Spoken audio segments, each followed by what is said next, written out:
Great pleasure and honor to be here at the Blueberry Hill Shul dinner. Just one idea that I was thinking, every time I pass by Blueberry Hill Shul, or I know that I'm directing somebody, if they need to daven in that area, to go there. It's a shul that looks, it's bigger on the inside than it looks on the outside. And I think that's the way a shul should be. Bigger on the inside than it is on the outside. Which leads us to our honoree tonight. I'd like to congratulate Rabbi Cohen and the dinner committee for having the wisdom, the insight, and the truthfulness to get it right. And I'll try to explain what I mean. It chose my good friend and neighbor, Shai Rothbard, as the honoree. And we know at the beginning of Pirkei Avos, it begins with the words, Moshe Kibel Torah Misinai. And many of the commentaries ask, Moshe Kibel Torah Misinai, Moshe got the Torah with a little at sign, at Sinai. That was the location where the Torah was received. Or Moshe Kibel Torah Me'Hashem, Zosa Torah, Asher Sam Moshe L'Bnei Bnei Yisrael Al Pi Hashem, Biyad Moshe. Came through Hashem. We received the Torah from Hashem, not from Sinai. So what does it mean? So we know that the Chazal tell us that one of the reasons why Har Sinai was chosen was because it was a low and humble mountain of all the giant Mount Everest and all the great mountains in the world. Har Sinai was chosen from amongst them because it was low, it was humble, and for the same reason, Kadosh Baruch Hu revealed the mission to Moshe to save the Jewish people in a lowly burning bush, and also for that same reason, Klal Yisrael was chosen as well. And therefore, for the example of Har Sinai, Moshe Kibel Torah Misinai, from the example of ultra humility that Har Sinai was chosen, that's where Moshe, who was the Adam Adam al Pnei Adam, is the most humble, self-effacing person on the earth. So, for that example, for that reason, Moshe Kibel Torah Misinai, because it's an example of humility. And that the shul has this idea to pick up on and to catch and to find Shai Rothbard under the radar. Because Shai Rothbard is not somebody that's going to come and jump into your face and make himself noticed by everybody. We know the mission of Pirkei Avos says, Ezehu Mechubad, who's the honorable person, who's the honored person, is a Machabed Esabriel, somebody who honors other people.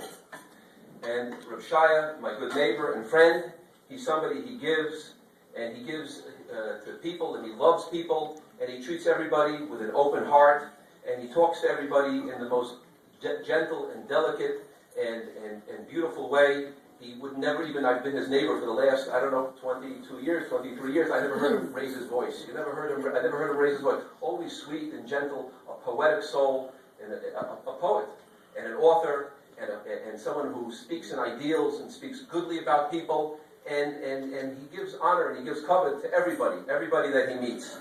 I remember I once saw a statement from Rabbi Shraga Silverstein. He writes in a little book of aphorisms called A Candle by Day. He says the following thing, and I think this applies to our honoree tonight.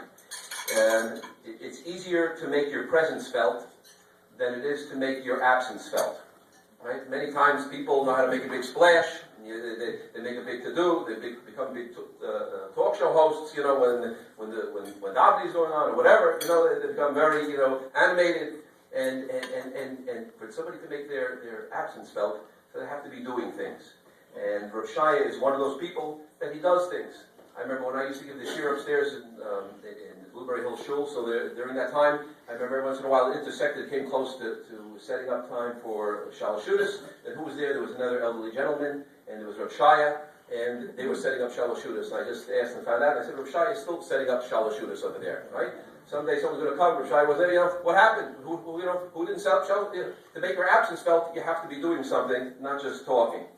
And we find also that Rav Shaya is the right-hand man of Rabbi Schwab at JEP, and together, Rabbi Yehuda Schwab is the general of JEP, but his right-hand man, who carries out and makes JEP, he's the pulse, he's the heart of JEP, is Rav Shai Rothbard. I just want to say that I was talking to Rabbi Schwab last week, and we were talking about other things. I wasn't looking, by the way, I was a substitute. It was Rabbi Schwab who was supposed to be giving this award. But I was talking together with Rabbi Schwab about something, and we swerved into the conversation, and he tells me, he says like this, I'm going to say, I have it in quotes over here. He says, Rav Shaya, he's a tzaddik. That's what he said. And that comes from someone who's been working closely with him for the last number of decades. They work very closely together. Sometimes the closer you get to somebody, and the more you know them, the less the shine of your opinion, the less you feel about them. But that's what he says. He knows him well. And plus, Rabbi Schwab is the son of someone who was known in Monsey as the tzaddik of Monsey, Rabbi Mordechai Schwab, Zecher Tzaddik Lebracha. So he knows what the flavor, he knows what a tzaddik is. And I also know that Rabbi Schwab doesn't throw that title around too much. So let's knock it down a notch, and let's say it was even slight exaggeration, okay? But even if it's a slight exaggeration, right? Halavai, they would be saying those things, he'd be saying those things about you and me. So we can take it like that. I would just like to say that a little story, when I was a Bacher, one day came to the shul, came to the yeshiva, the Manchester Rav, who was a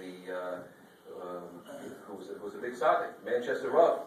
And he davened a mincha. It must have lasted about 25 minutes. He was crying like it was Ne'ilah and Yom Kippur.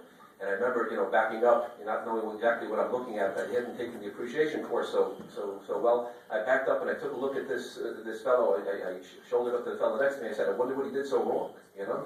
Must have been a big one. I don't know.